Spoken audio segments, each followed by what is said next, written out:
Hello students, welcome back for another question of the randomized series in gravitation, which is boosting your preparation towards the JEE mains and NEET examination, also helping you in the preparation towards the KVPY.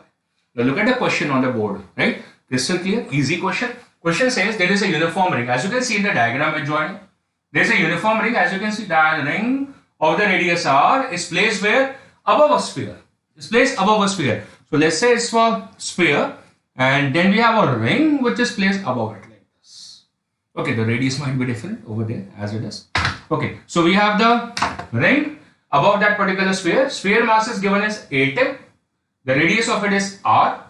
Ring radius is also r, as you can see. And the center to center distance is √3r. And the question is simple, demanding the gravitational attraction between the sphere and the ring. So it's a quite easy question.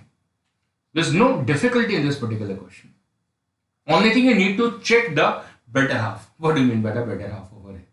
Now see, it's a force of interaction. So there are two ways of calculation as Sir Newton suggests us. पहले ने field create करी, दूसरे ने experience करी. दूसरे ने field create करी, पहले ने एक्सपीरियंस करी. सही है. But then the Newton's law of gravitation is actually easy out when we talk about the spherical objects. ये हमने lectures के अंदर और डिटेल में स्टडी करा हुआ है. And so taking that Q out, we are doing exactly the same. So what do I need to do? What I need to do is, I am actually taking this mass as a point mass over there, correct? Over here. And then what happens? At that particular point, I can check the intensity of the ring. And then I can apply the force and I will receive the force of interaction between them. And that is so easy to apply, correct? So because of the spherical objects, we can actually at a distant point assume that the mass is concentrated at the center. So I'm using that fact for solving this particular question. So assuming this entire mass over here, which is equal to 8 of m, it's not m my friends, it's 8 of m. And then this point lies on the axis of this ring.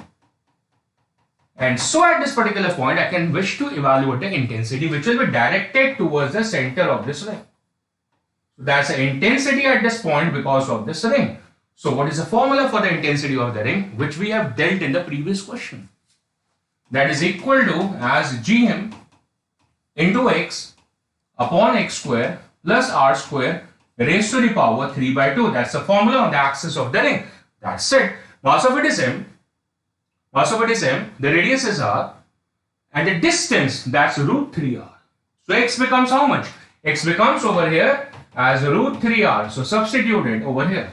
So the intensity becomes gm into √3r divided by x square. So √3r square, 3r square.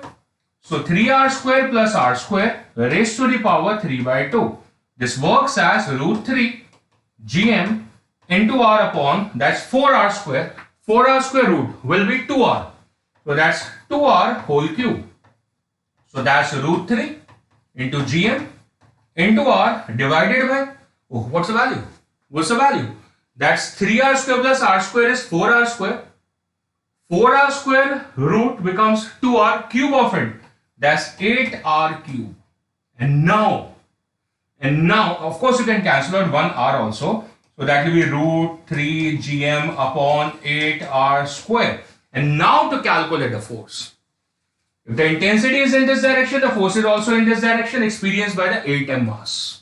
So the force experienced, that becomes 8m into the intensity. And so the value becomes 8m into √3 gm divided by 8r square. Or that 8 gets cancelled and we receive gm square into √3 upon r square as a value for the force of interaction between a ring and a sphere. अब क्या फर्क पड़ता है कि वो ring से sphere की लगाई या स्फीयर से रिंग की लगाई, but in this mannerism it became simple to evaluate. Hopefully you have understood this particular whole question in an easy mannerism. I will be coming back with more of such kind of questions. Thank you.